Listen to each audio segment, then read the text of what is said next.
It hit me right there in the middle of the celebration. The kind of moment that feels like the floor drops out slowly under your feet. The conference room at Nexus FinTech in downtown Austin was strung with cheap streamers and fairy lights. The long tables covered in half-eaten platters of barbecue sliders. Queso dip. And that massive chocolate cake someone had ordered from the fancy bakery down the street. I had my plastic fork ready, a slice balanced on a paper plate, when Derek Lang, my manager for the past 4 years, clinked his glass with a spoon and raised it high. To the real MVP who made this rollout possible, Derek announced with that broad, camera-ready smile he practiced in every all-hands meeting. "Let's hear it for Ryan." The room exploded into applause and whistles. Ryan, the junior associate who joined only 8 months earlier and spent most meetings asking whether AWS stood for Amazon Web Something, beamed like he'd just won the lottery. People patted his back. Someone shouted, "Legend." I stood frozen with cake crumbs on my lip, the plastic wrap from the leftovers still clinging to my sleeve from when I'd helped box up the extras earlier. My heart didn't flutter this time. It just settled into a heavy, cold weight. I'd poured 7 years into this place. 7 years of 16-hour days during crunch periods. Weekends sacrificed to debug production issues, while the rest of the team enjoyed family brunches. I'd skipped my sister's wedding shower last spring because a critical database migration couldn't wait. My husband, Ben, had gotten used to cold dinners and quiet apologies. I never chased the spotlight. I just showed up, fixed what was broken, and made sure the payments platform stayed online so our clients never noticed the chaos behind the scenes. Derek had once called me the glue holding this operation together in a one-on-one. Apparently, glue is invisible until it stops sticking. The clapping died down. Conversations resumed. I smiled politely, nodded along, and slipped out before anyone noticed the fork trembling slightly in my hand. The drive home along I-35 was silent except for the rhythmic tick of my turn signal. No music. No podcast. Just my thoughts circling back to the org chart I'd checked obsessively that morning. My name was buried under Senior Infrastructure Specialist, no mention in the Key Contributors section for the project we'd just shipped. The Slack thread where Derek had once typed "couldn't have landed this without Lauren" sat 3 weeks old and forgotten. By the time I pulled into our quiet suburban driveway in Round Rock, the decision had crystallized. I wasn't going to rage quit with a dramatic email or burn bridges in a fiery exit interview. That wasn't me. I was the planner, the one who mapped every contingency. Tonight, I would start drafting my own contingency, a flawless departure that would reveal exactly what happened when the invisible work vanished. Ben was already asleep when I got in. I kissed his forehead softly, poured a glass of Pinot from the fridge, and opened my laptop at the kitchen island. The screen's glow lit the dark room as I created a new encrypted folder titled Transition Protocol. No emotions, just facts. I listed every system I personally owned, the custom API gateways that routed millions in daily transactions, the undocumented failover scripts I'd written during the last 2 acquisition rumors, the vendor integrations with third-party compliance auditors that required my specific authentication tokens renewed quarterly. There were over 30 critical dependencies only I fully understood because no one had ever asked me to train backups. Leadership always said, "Lauren's got it covered." Covered. until now. Flashbacks hit me in waves as I typed. The time 2 years ago when a ransomware scare hit at 2 a.m. on a holiday weekend. I drove in from a family cabin in the hill country, spent 48 straight hours isolating affected servers while Derek slept. Or the regional outage last winter during an ice storm when half the team couldn't get to the office. I coordinated from my living room, rerouting traffic through secondary clouds, saving us from SLA violations that would have cost hundreds of thousands. No public thanks. Just a generic Slack emoji reaction from Derek days later. By dawn, I'd outlined the skeleton of a handover document so thorough it resembled a forensic audit report. Screenshots annotated with arrows. Inline code comments. A 90-day risk calendar highlighting every potential failure point in red. I even noted which contractors were flaky and needed gentle handling. This wasn't revenge in the screaming sense. It was precision. Consequence delivered with professional courtesy. I knew the pressure points because I'd been the one absorbing them for years. The next morning, I requested a few personal days from HR, citing post-delivery fatigue. Approved instantly. They probably pictured me returning recharged, ready to shoulder the next crisis. Instead, I brewed strong coffee and expanded the plan. I pulled my old contract amendment from 3 years back, the one I'd insisted on when they extended my role without a title bump or raise. Buried in the fine print of Section 7.4b was my safeguard. If I resigned with complete, documented turnover and full compliance, any post-departure disruptions fell squarely on the company after a 48-hour window. Derek had skimmed it back then, nodding absently during our conference room meeting under harsh fluorescence. He never read the details. I had. This clause wasn't born from paranoia. It came from watching colleagues get hung out to dry after exits, blamed for lingering issues they couldn't control. I framed it as standard protection for knowledge-critical roles. Derek agreed, without scrutiny. Now. That forgotten line became my armor. Over the following days, I refined the resignation letter. Polite. Grateful. Bulletproof. Thank you for the opportunities to contribute to Nexus's growth. I wish the team continued success. Attached, the full turnover packet, digitally signed, time-stamped. No accusations. Just facts and flawless execution. I scheduled submission for the following Monday at 7:58 a.m., right before the weekly stand-up. As I hit send days later, a strange calm washed over me. Not triumph yet. Just the quiet satisfaction of someone who had finally stopped being the duct tape everyone peeled away when convenient. Derek's reply came at 8:04. Wait. What? Simple. Punctuated by shock. I didn't answer. The fuse was lit. The silence that followed from leadership spoke volumes. No farewell message. No group card. Just a void where acknowledgement should have been. My teammates whispered in side channels, but publicly, it was business as usual. They assumed I'd cave, offer extra weeks out of guilt. They didn't understand that loyalty isn't dependence. It's earned through respect, not assumed through convenience. The first cracks appeared exactly 46 hours and 17 minutes after my resignation went live. I was on my back porch in the mild Austin morning sun, coffee in hand, when the notifications trickled in from old contacts. A friend in engineering forwarded screenshots of the frantic Slack channel. Sandbox environment down for anyone else? API test keys throwing auth errors. Anyone know the override for the dev failover? No one did. Ryan, the celebrated MVP, hadn't even cleared full background checks yet, let alone received production access or repo permissions. The onboarding lunch was booked, but the security tokens weren't. Classic. Leadership had prioritized optics over substance again. I watched it unfold remotely, like a spectator at a slow-motion train derailment. The quarterly vendor review call with 2 major partners, key to unlocking the next phase of funding, was scheduled for 11 a.m. Sharp. Derek had hyped it for weeks in all hands. This will lock in the expansion. By 10:48, the call was canceled. One vendor rep, a longtime contact named Carla, whom I'd collaborated with on compliance audits for years, emailed me privately. Everything okay over there? We missed your presence on the bridge. Hope you're well. She wasn't asking about my health. She was asking why the systems architect listed in the contract wasn't presenting the milestone demo.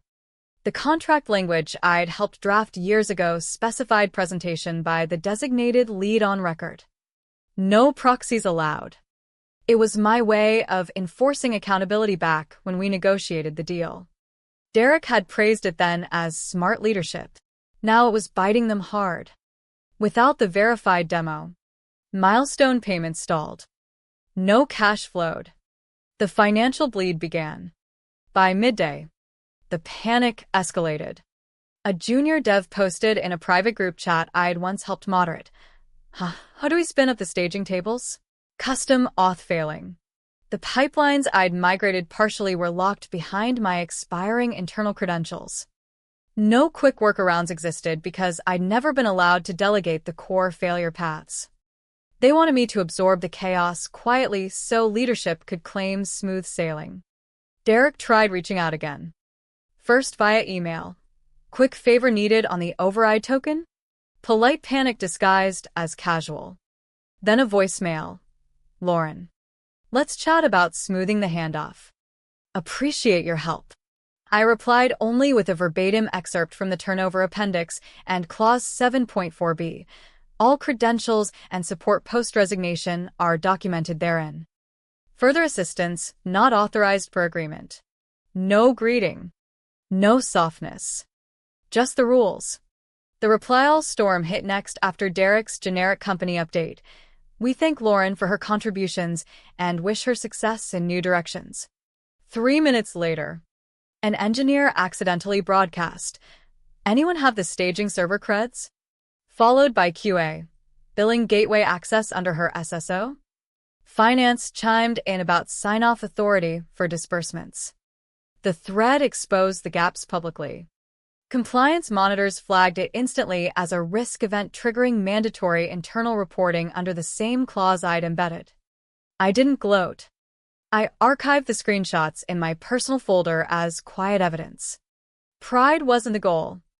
Clarity was. They had the blueprints. They simply lacked the builder. The vendor letters arrived by Monday. Breach notices citing missed usage verification windows. Potential refunds and penalties loomed in the mid-six figures per contract. Derek left more voicemails. Tone shifting from friendly to strained. Procurement called on Friday evening. 2 deliverables stalled. Exposing us to clawbacks. Translation. The money was vanishing. And they had no plug. Through it all, I sipped coffee on the porch, feeling the weight lift. Not joy exactly, but validation. The systems I'd nurtured didn't care about titles or toasts.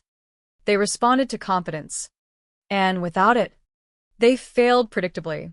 My new consulting LLC, Bridgeforge Solutions, was already registered. I prepared a formal proposal, $245,000 for 3 days of emergency recovery support. Non-negotiable. The number was calculated precisely, not greedy, but reflective of the value they'd ignored for years. Pride delayed their response. They tried internal fixes first, tapping juniors, calling in favors. But the critical paths had never been delegated. Necessity, not ego, had kept them centralized. By Thursday, HR got involved. An email arrived with a smiley face emoji. Quick update. Attached, retroactive title change to lead systems architect, effective last quarter. A one-time retention bonus offer. A draft press release celebrating her critical role in our infrastructure journey. It read like an obituary for someone still breathing. I forwarded everything to my personal archive.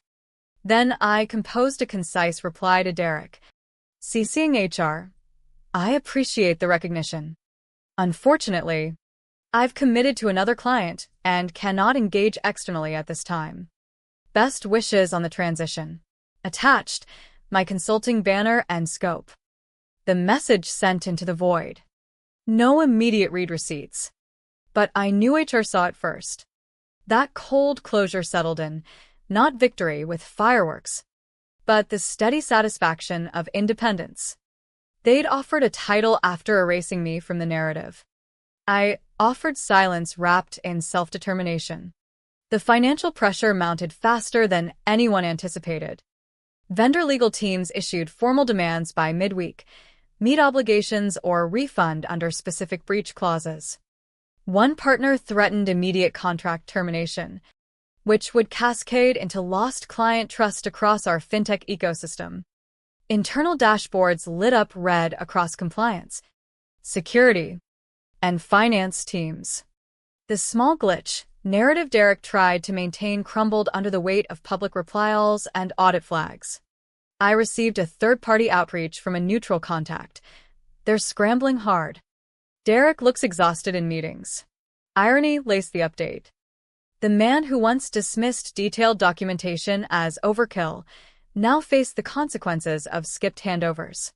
In my home office, I reviewed the proposal again. The rate wasn't punitive.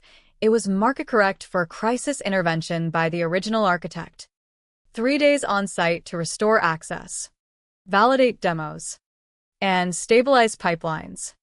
After that, they could manage independently if they followed my docs.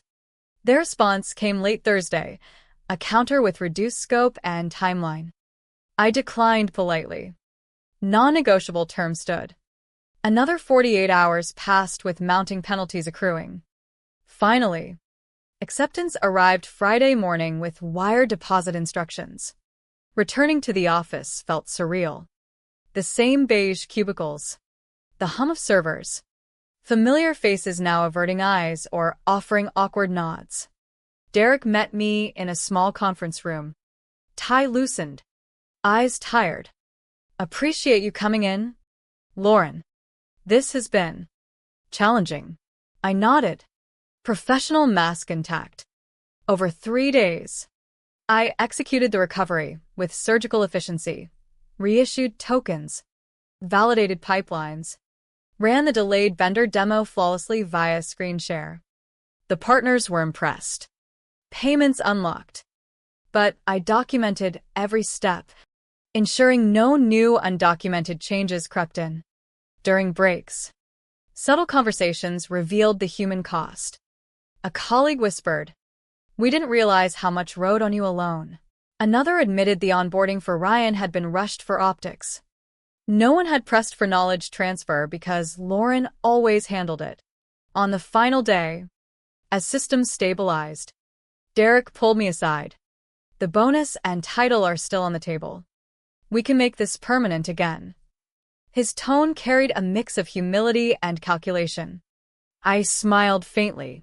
I wish you all the best. My path is elsewhere now.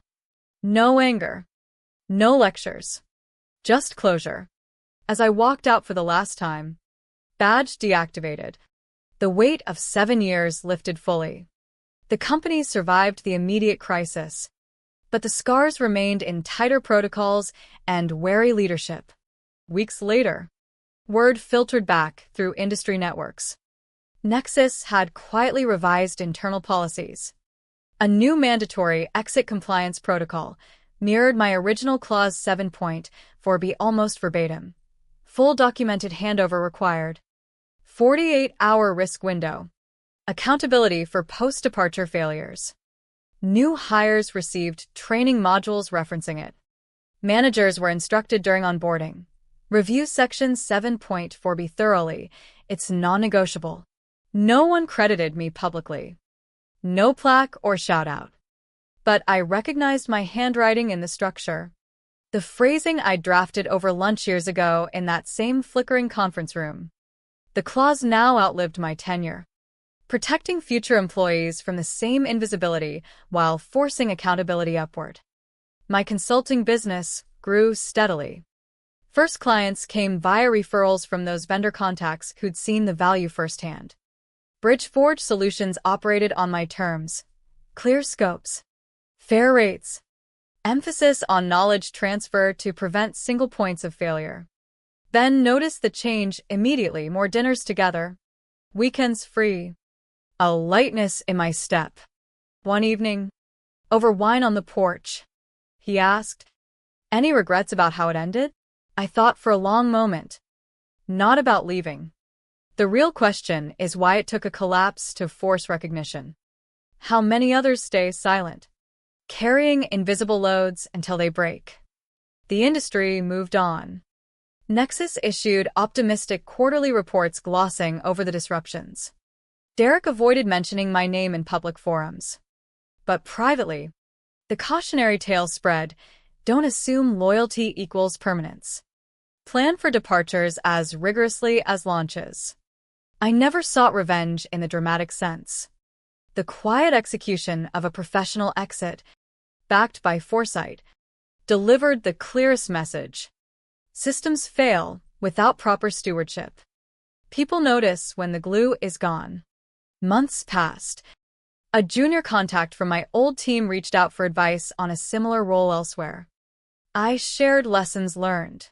Document relentlessly. Negotiate protections early. Never let your value become invisible. She thanked me, and I felt the ripple effect. The legacy wasn't fame or apology. It was structural change born from absence.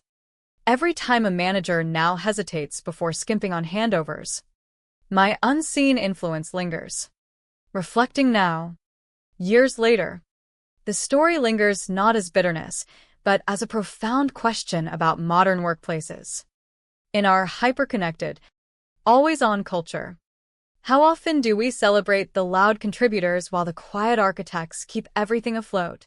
The party toast for Ryan wasn't just a snub, it exposed a deeper flaw in how we value labor. Visible flair over sustained competence. At Nexus, the new protocols became embedded in culture. Turnover packages reference 7.4b explicitly. Compliance audits include handover verification checklists. Leadership now schedules knowledge-sharing sessions proactively.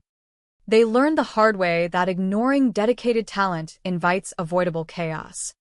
My own journey evolved beautifully. Bridgeforge expanded to a small team. We specialize in crisis recovery and resilient architecture design, emphasizing redundancy and documentation. Clients appreciate the approach because they've seen the alternative. Ben and I celebrated our anniversary properly that year. No missed dinners. Family gatherings resumed without guilt. The emotional space opened by leaving allowed deeper connections. Yet the haunting question remains: what if recognition had come earlier?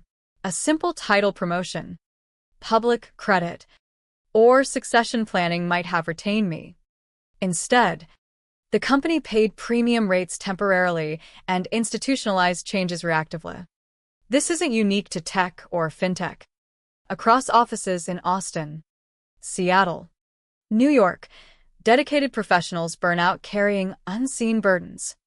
The legal system offers tools like protective clauses, but they require foresight to deploy. I don't advocate dramatic exits. I advocate preparation, self-respect, and clear boundaries. When loyalty is one-sided, consequence follows naturally. The blueprint I left endures anonymously. New employees flip past Section F in compliance docs, unaware its origins trace to a woman who departed silently after a cake and toast betrayal. They follow it because the alternative proved too costly. In the end, the most powerful departures aren't noisy, they're precise, Documented. and revealing. They force organizations to confront what they took for granted. The moral echoes: value your people before absence teaches the lesson. Otherwise, the systems you rely on will speak for them, loudly and unmistakably. What would you have done in my place? Would you have stayed for the belated title? Or chosen the freedom of walking away cleanly? The answer reveals much about how we define success in today's workplaces, beyond applause, beyond toasts, in the quiet architecture that truly holds it all together.